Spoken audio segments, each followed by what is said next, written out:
Hi everyone, thank you for tuning in today.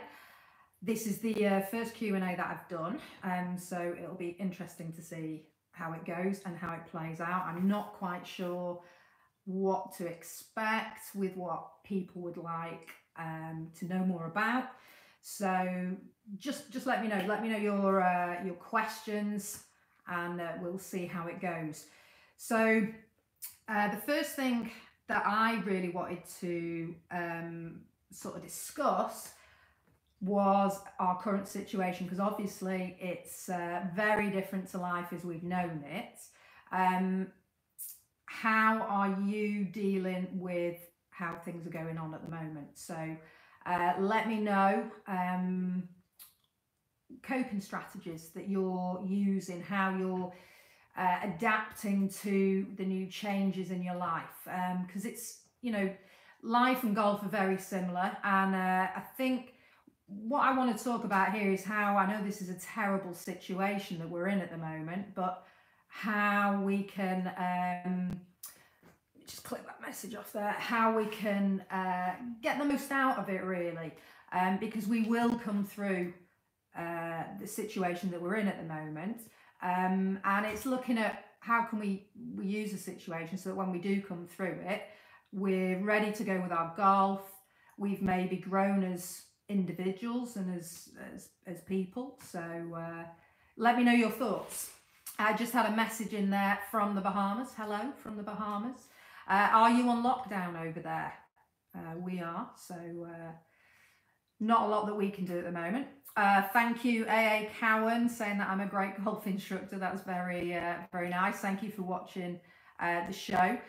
So let me have your questions. If there's anything that you want to know about me, if there's any way I can help you with your golf at this time, let me know. Hello, Guitar Lover from Ireland. Hello. Yes, I am well and safe at the moment. You posted a question earlier on, so let's deal with that situation. To start with overswinging.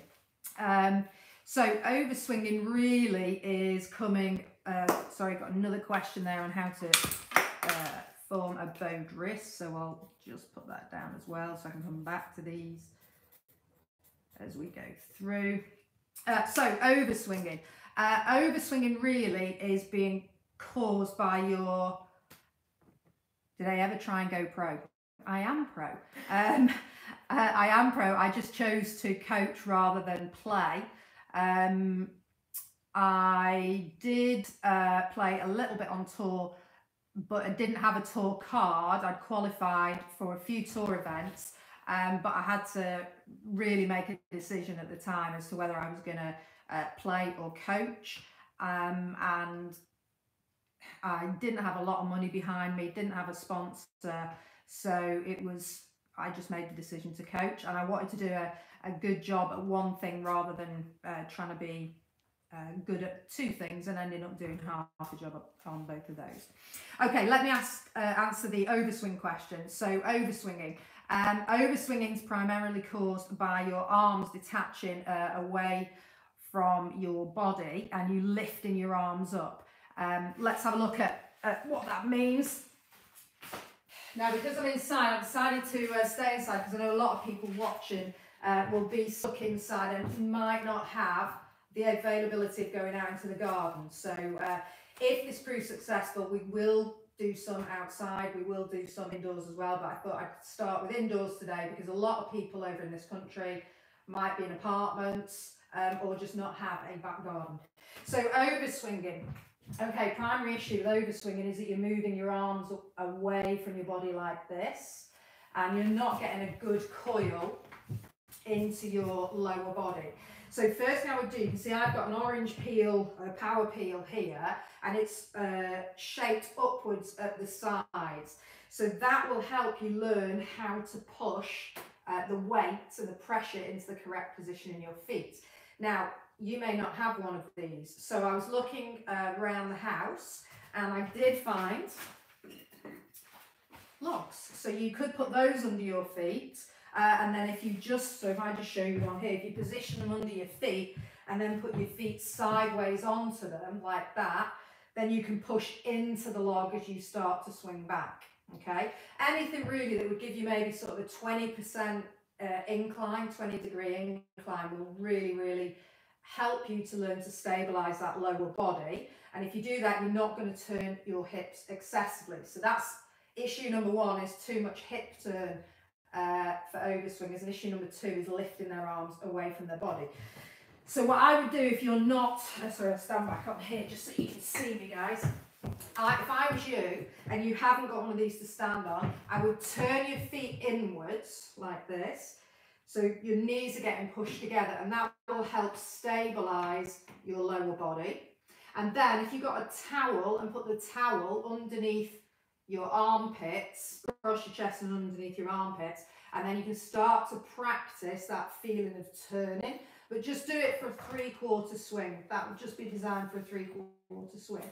But if I do it this way on, so you can see that, so turn your feet inwards, towel under your armpits, and then rotate this way, and that'll stop you from lifting the club up and getting into that overswing position this way. Or if you get too much turn in your hips as you do that, you'll end up in that position with that overswing. So stabilise your lower body and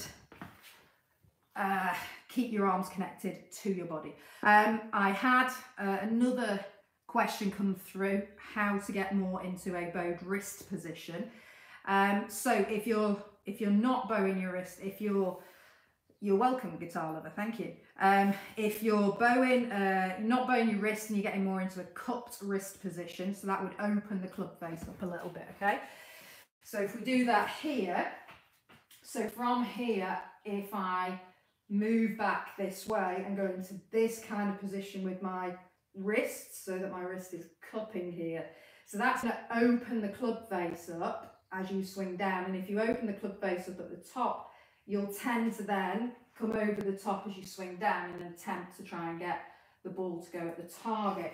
So what we want to do here to stop that wrist bowing is, if you swing back, or to create that wrist bow, if you swing back into this kind of movement here, keep the club head that side of your hands, okay? So you will still have a little bit of a cupped wrist here, because you can see your wrist is cupped slightly as you start your swing, okay?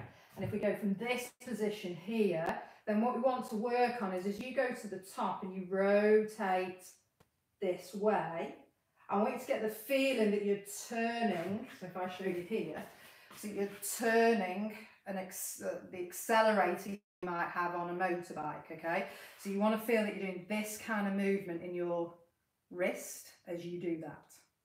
And that will help you to get into a better position at the top.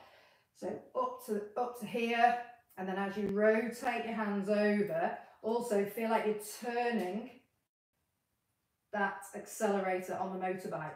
So you could think about your wedding ring and or on your ring finger, and as you get into this position here, as you go to the top, turn your wedding ring downwards towards the floor behind you, and that will get you into that bowed position.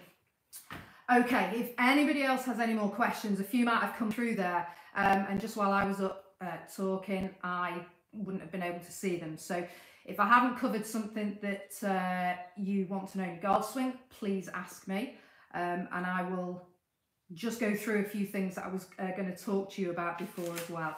And if questions come in, I'll try and jot them down this time. But like I said, bear with me because it's the first time I've done it. So, okay, so we're going to talk about how to improve your golf during this kind of changed state, if you like. And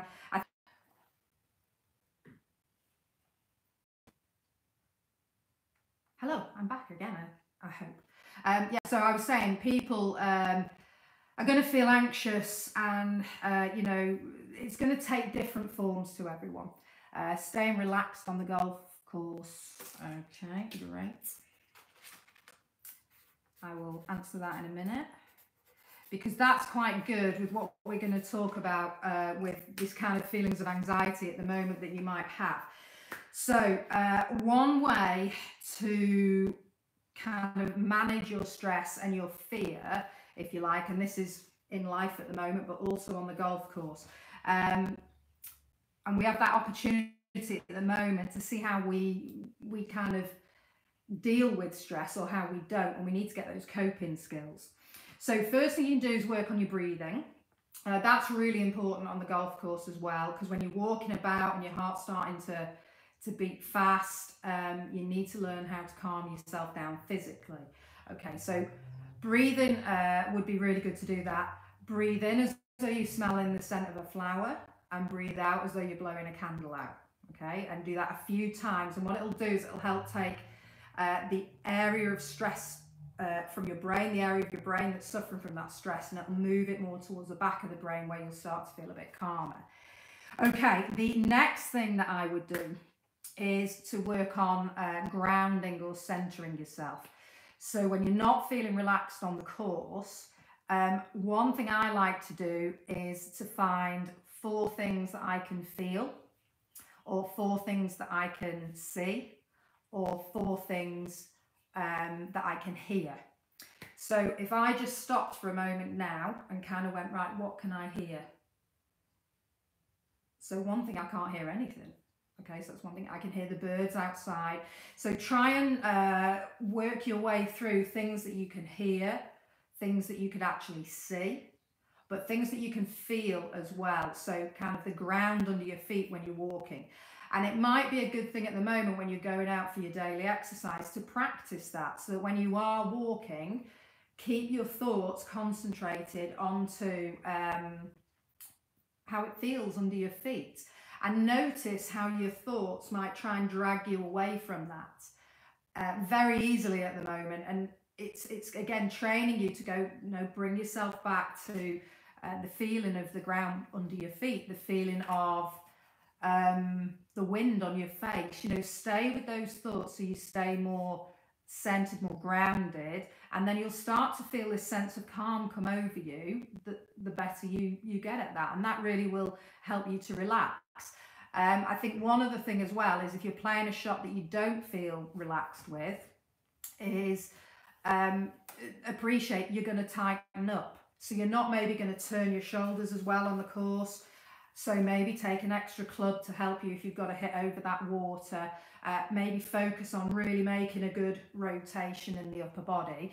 And also check your grip pressure, because it's a real classic that when you start getting tight and not relaxed, your grip pressure will go sky high. So if you squeeze the club as tightly as you can, and we call that a 10, then just relax and go to a 5 out of 10, okay? Had a question come up before about the release of the golf club. Okay, so releasing the golf club's really important. Doing it at the right time, it will help you to strike the ball better, strike the ball further as well.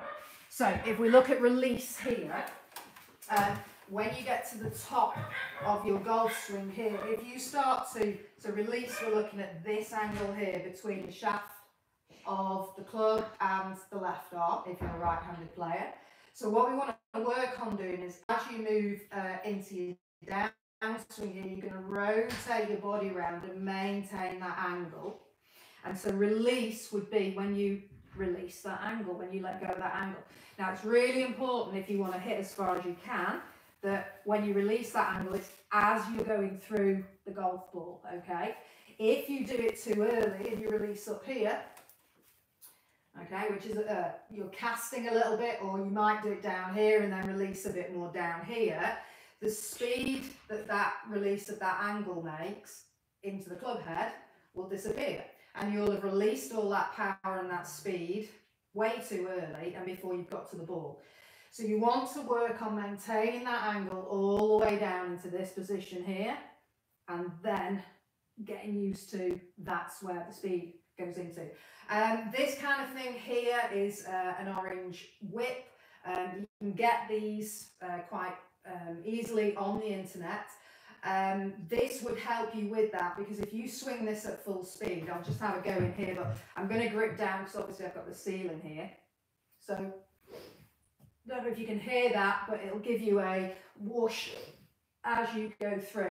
And what you want to work on, you could do it with just a stick at home, or if you turn your driver the other way around. So if you're holding the head of your driver at this end, so hold the shaft like that and then just use the shaft and the grip to do that, you'll get that whoosh noise as you go through, and you want to have that on that side of you as you've gone through the ball. You don't want to be hearing that whoosh on this side of you over here. So that's a really good way to sort of get the feeling of where the release should be. The other thing you can do for that as well is you can do a push drill and a flip, so push and flip drill.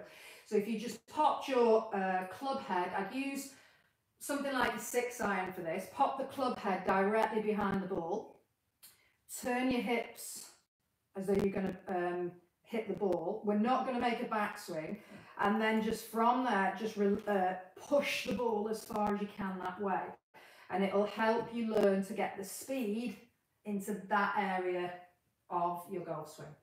Okay, rather than it being way too early. Hope that's helped you with release. Any more questions, just please let me know. Let's see if we can get any up here. Just on release. Guitar lover, you haven't seen many putting videos. Is that something, just keep that up there, is that something I enjoy teaching? I really do. In actual fact, I'm releasing a putting video after I've done this. So there will be a putting video on. I think I've got about half a dozen on there at the moment. I do like doing them. I like coaching putting. It is absolutely crucial to your game because it's half of your score. So it's no good being able to smash the ball a mile off the tee and then you're 3 putting or worse. I just don't tend to put as many videos on of it because people just don't watch them. So my understanding of that is that they're not as interested in it as learning to swing the club and strike the golf ball. So that's the only reason for that, but there is one coming out after this. Hi Rob, hello, hope you're okay. Hi Andy Roberts, thank you for tuning in. Yes, still trying to work hard even with the lockdown here. We've gone through release. Did I ever turn pro? What can I tell my junior golfers to do at home? That's quite a good one. And what can we do indoors to keep our skills sharpened up? So both of those at home. One thing that you can do at the moment would be, and you could do this indoors as well. So again, if you're grip down on the club, please make sure you can swing before you do this. I'm quite small, so I'm not too bad in this room. But one thing you could work on is your sequencing and how to drive this way, because a lot of issues I see with golf swing are people will swing back and then hit off their back foot here. So they're either going to catch the ball fat or catch the ball on the upswing. So you've got to learn to get your pressure going this way correctly. So what I'd encourage you to do is if you put both your feet together, and then when you swing the club back, step into it. So really stamp that foot down and then swing through. And if you practice doing that, that will really help you learn to drive the force into your lead foot rather than get stuck in your back foot. It's really, really good for juniors that as well, because juniors all tend to hit off their back foot. So I think they find it's a sort of strength thing. Happy Gilmore's as well. Juniors absolutely love to do that for Happy Gilmore's. So Happy Gilmore's are when you're running towards the ball. So you do that drill again. If I just do this here, so instead of doing it like that, just with that, just let the juniors run up to the ball like that and then hit it. And they'll be quite happy doing that all day because it's quite fun to do it. A few more questions came through there. I've been golfing on or off for nearly 30 years. Still rubbish, I'm sure you're not, but trying to get, let's just have a look at that again. Trying to get this method is a keep it simple method. just to get me back into the game. Yeah, well, what I would say is just start with smaller shots.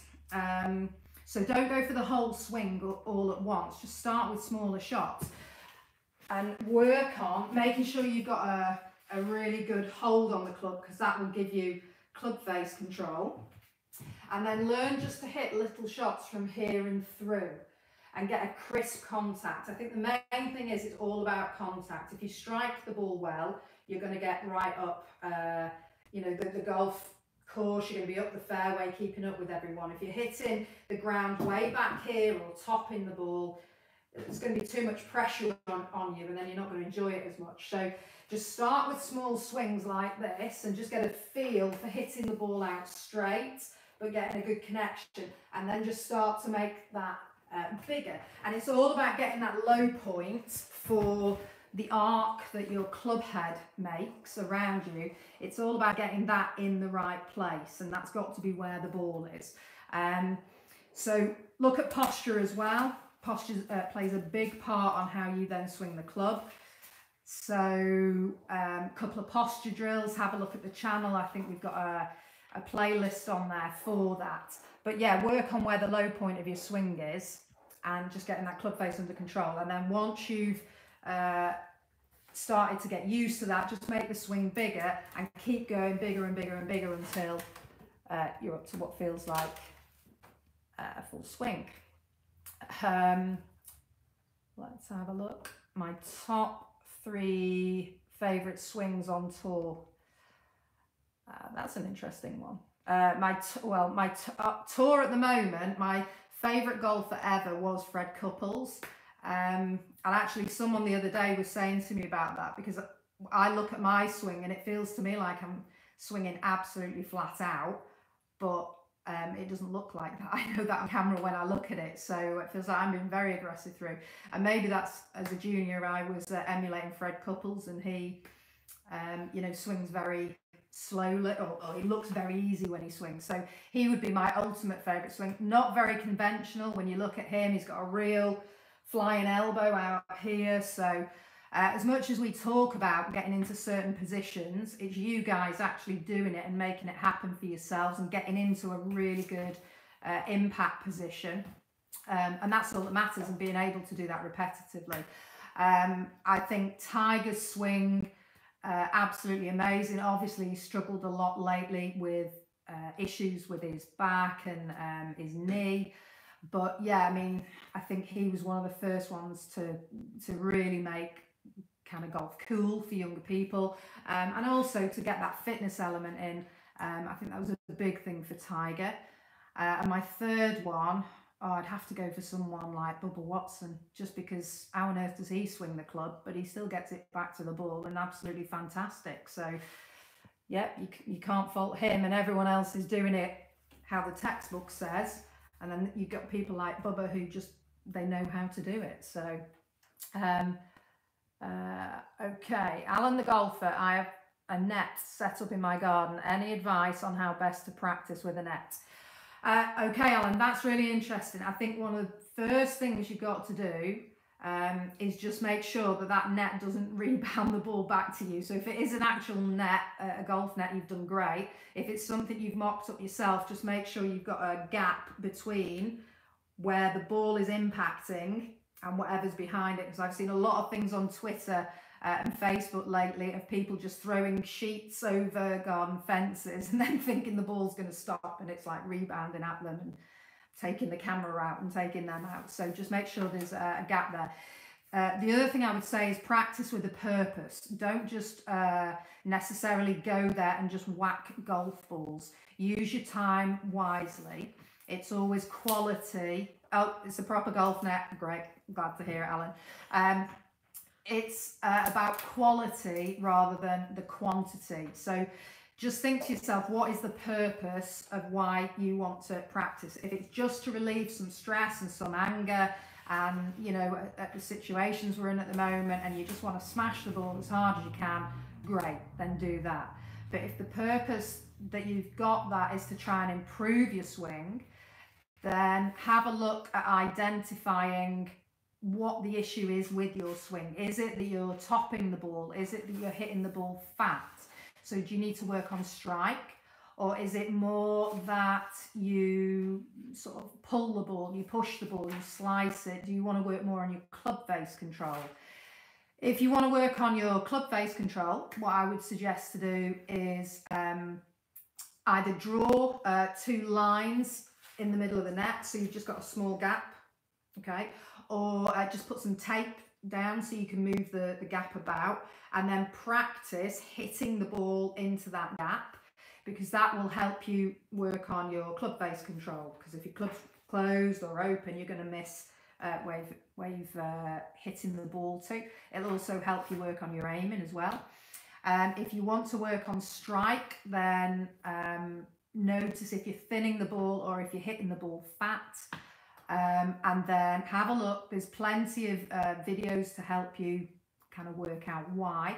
But again, I think one of the best things, I think we all want to have a quick fix instead of going through the learning process with golf. And it's, you know, you've got to kind of have a go at it.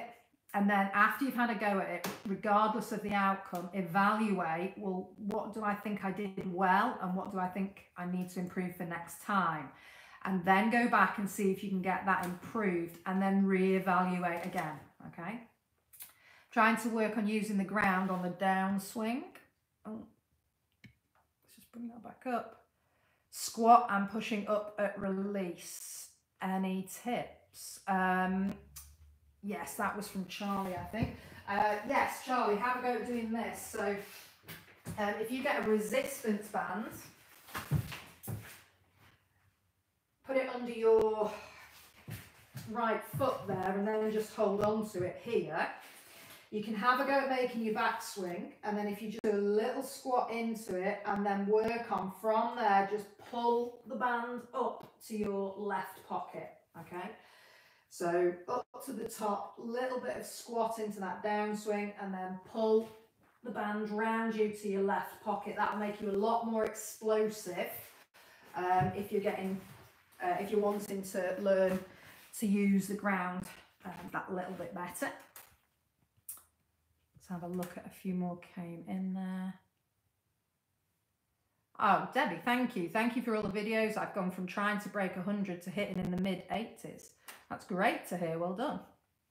I've got another one here. What's the best training aid that I think is out at the moment? There's quite a few good training aids, but I think one of the best ones is that power peel. Is really, really good. You get with this, it will help you to get that feeling of using the ground. You can exercise your body with it, as I just had a resistance band there. If you get the peel, the power pack, you have connectors here, and if I just show you this as well, so it comes with loads of different connections that you can just connect onto all of the connectors. You get a belt that comes around here is your hips as well, and you can connect yourself to it. So you can do a whole exercise program just standing here, but it really, to me, it really helps golfers understand that feeling of what their lower body should be doing as they're working on that upper body movement as well. It can help you fix any swing fault you've got, and especially at times like we are at the moment, you might not be able to necessarily get outside. You know, you can use this kind of thing to improve your movement and your golf swing. So Charlie, you're welcome. So yeah, the power peel is really, really good. You can still get those as well, even if you're on lockdown, because anyone in the States, you're not on lockdown yet, so you'll be able to get them. And anybody over here, you will be able to get them. There's various websites. If you go to perfectmygolf.com, that's based in this country. You'll see them on there, because that's where I got mine from. Service is really good from Andy, who works there. And if you put if you do want to get one, they are a little bit expensive, but I think as a golfer, I think they're worth it. I got one because I think it looks a bit more professional in my studio rather than just having sort of resistance band under people's feet and so on. But yeah, you could go there. If you do want to get one of those, then you can put a code in. When you're at checkout, if you just put the code Natalie in, you would get a 5% discount doing that if you're interested in it. The Orange Whip products are pretty good, and they help you loads with your timing.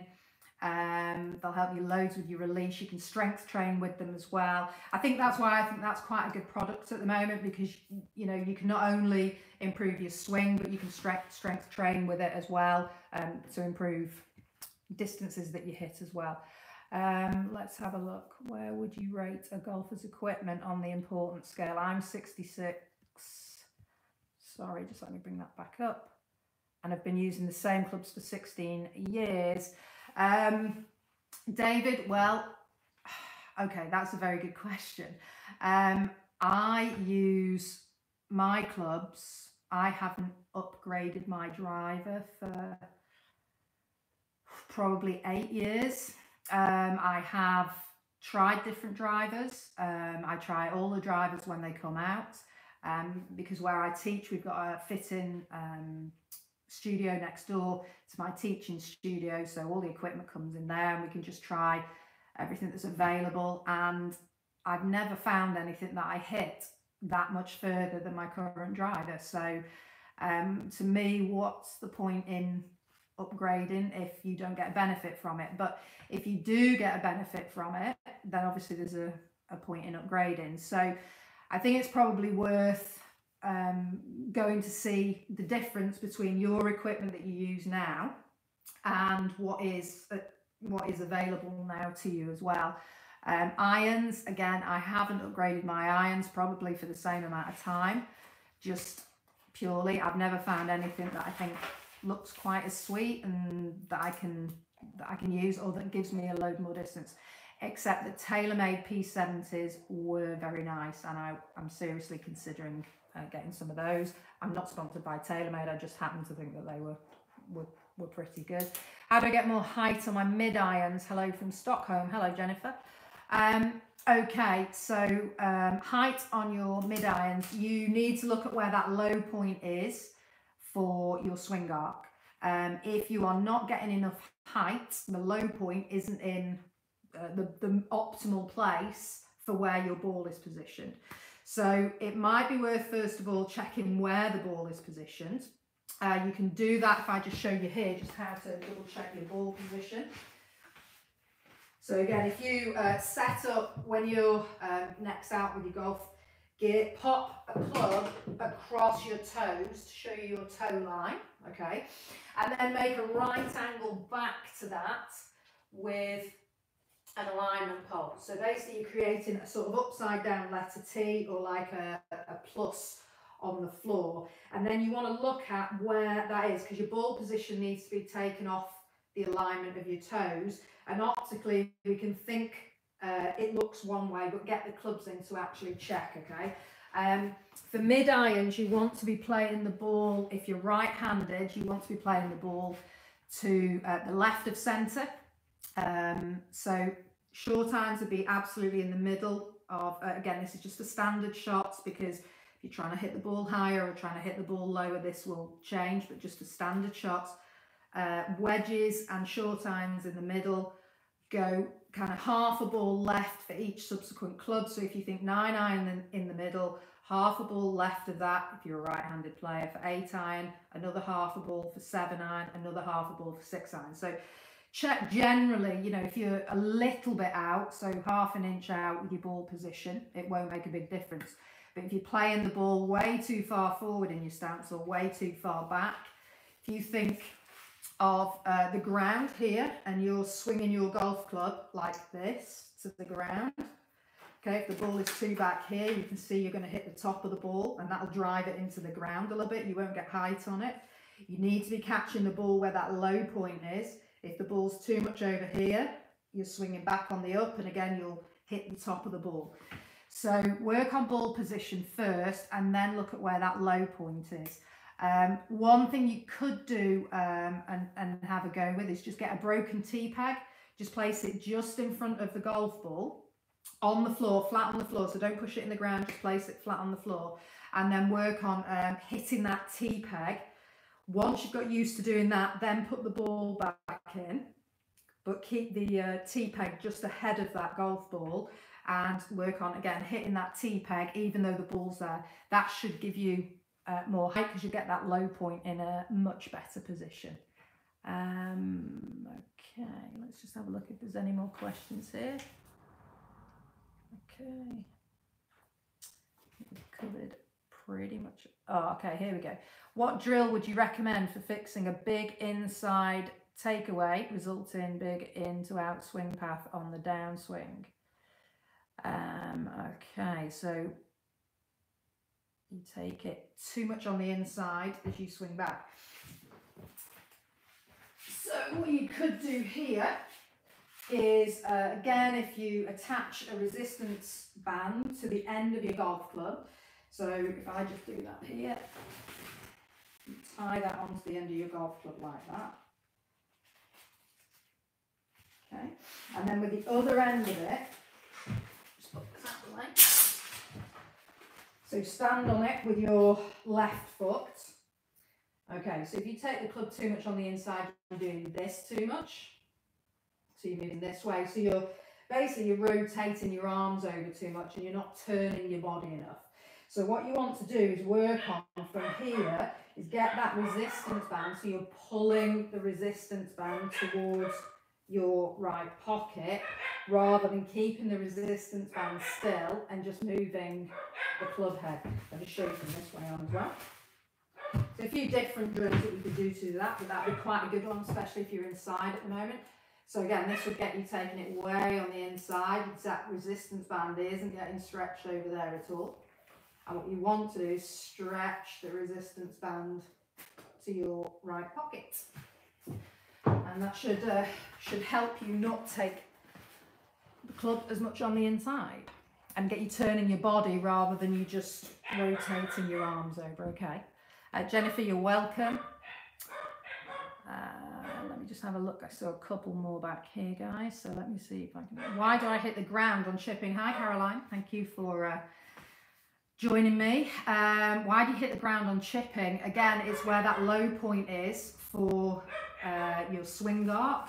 So again, if this is the ground and your golf ball is here, your swing arc is bottoming out here too much.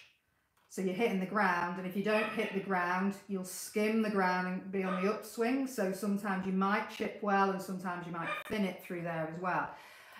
Main thing you've got to work on there is not pressuring into your right foot too much. So if I stand back here, so when you set up to chip, I would work on keeping your sternum over the ball at most, or even just a little bit to your left. So pressure into your left foot a little bit more, maybe sort of 60-65% pressure into your left foot, but keep your sternum ahead of the ball as you chip, rather than either swaying as you come back or keeping your sternum here as you swing back, and then as you swing through, pulling back to try and help the ball go up. You've got to trust the loft on the club face rather than trying to help the ball go up itself.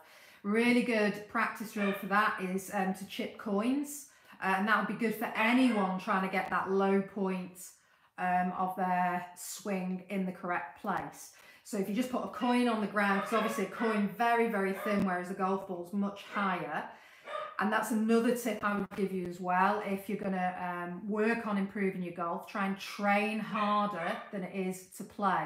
So that, for example, there, if you're trying to work on where the low point of your swinging is, if you're getting accurate enough to hit a coin which is only a few millimeters high off the ground, if you're accurate enough to hit that and then you put a golf ball in front of you, it will look way easier to hit because it's much bigger.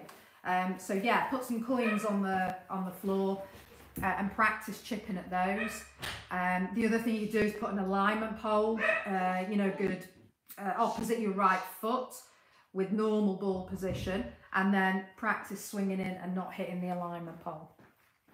That's George and Henry you can hear in the background, by the way, going Let's have a look here. I have a question regarding grip pressure at release. If you start at a 3 or a 4 at address, sorry guys, I just got halfway through that. If you start at a 3 or a 4, what's your right? So you want to keep your pressure.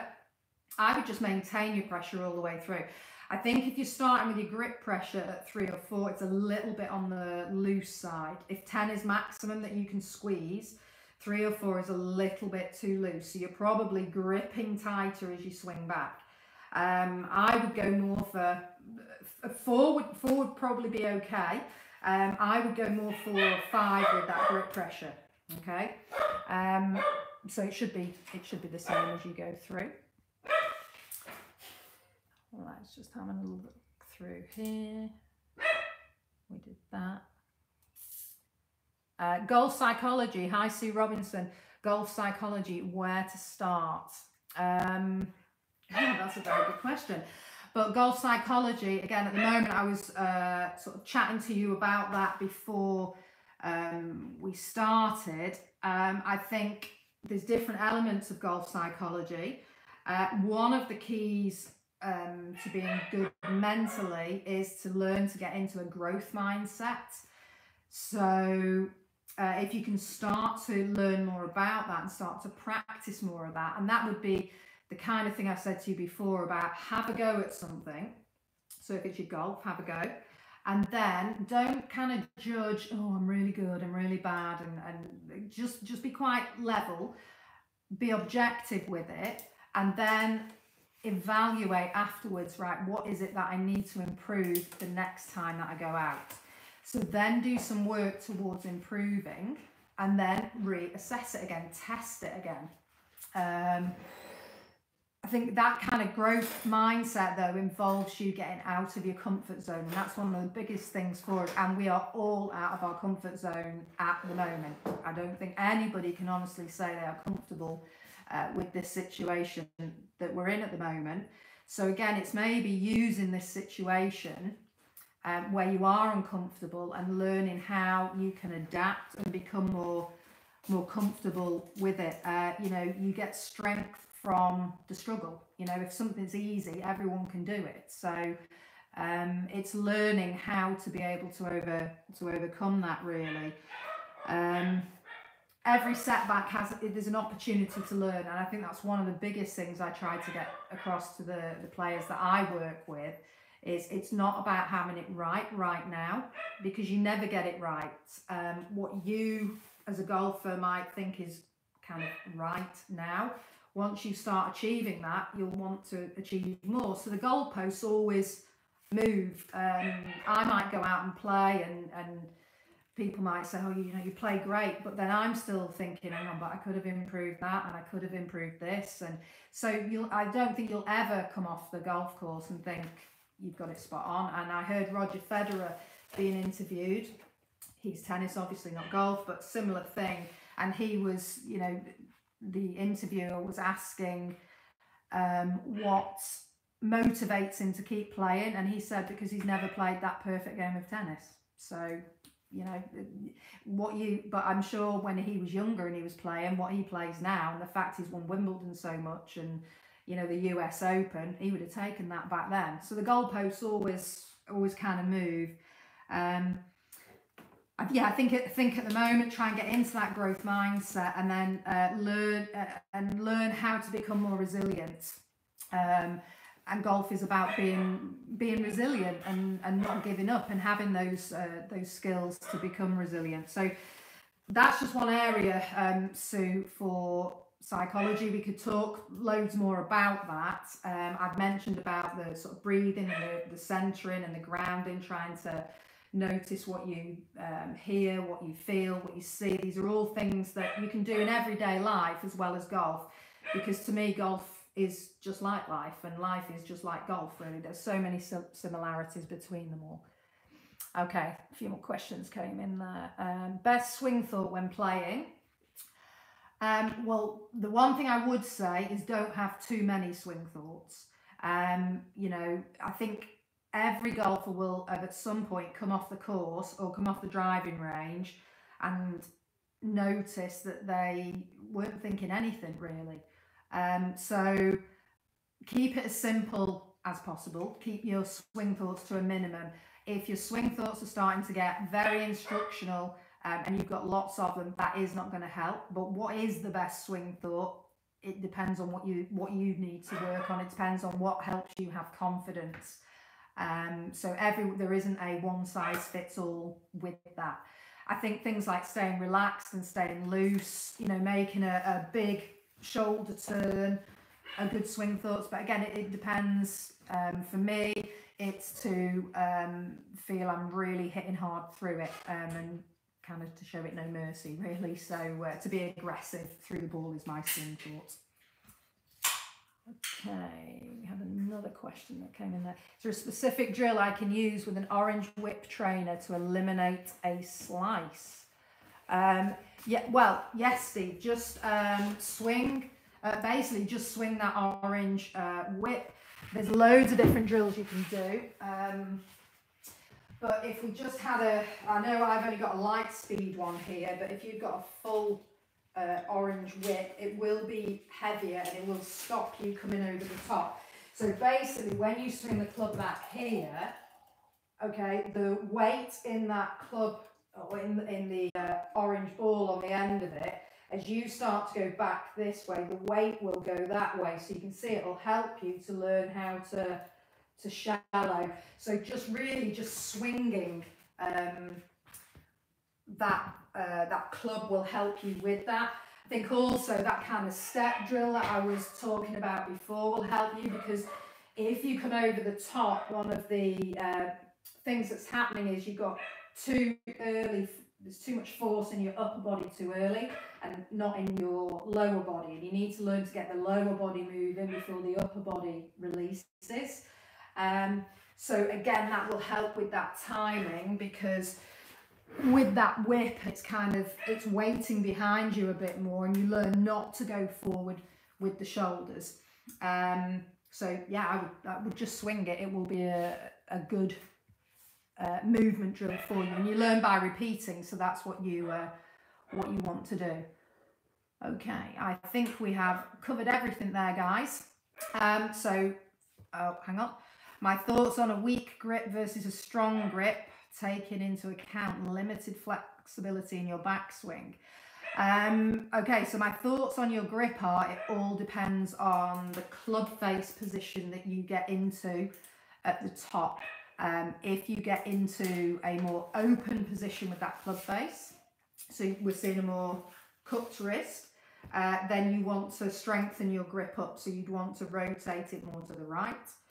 If you are already in more of a bowed position there, it depends on the ball flight that you then get. So if you're then pulling the ball, you'd want to, you're welcome, Steve, you'd want to weaken the grip off. And if you are hitting the ball out to the right because the face is open, you want to strengthen the grip up. Alan, the golfer, you're welcome. Anytime I can help, please just let me know. Okay, guys, I think we've gone through everything there. I didn't get a chance to drink my coffee, so thank you. That was really, really good. It's really good to know people are still out there and still wanting help with their golf. I'll definitely look into doing this again, guys. If you think it's a success, then let me know, and we'll maybe set something up for next week again, so we can talk through. And if you'd let me know your questions beforehand, you can obviously ask questions during the live chat. That's what the whole thing is here for. But I could maybe get some specific topics covered for you as questions are coming in. So if you'd like to know what you could do at home at the moment to keep your body sort of moving and help improve your golf movement, we can cover that kind of thing. Anything more on mental game, again, please let me know, and then I can help you all with live questions as you're coming in. Okay, thanks very much, everyone. Please keep safe. Please keep well at this time. Remember, stay at home. Bye, everyone. Thanks very much.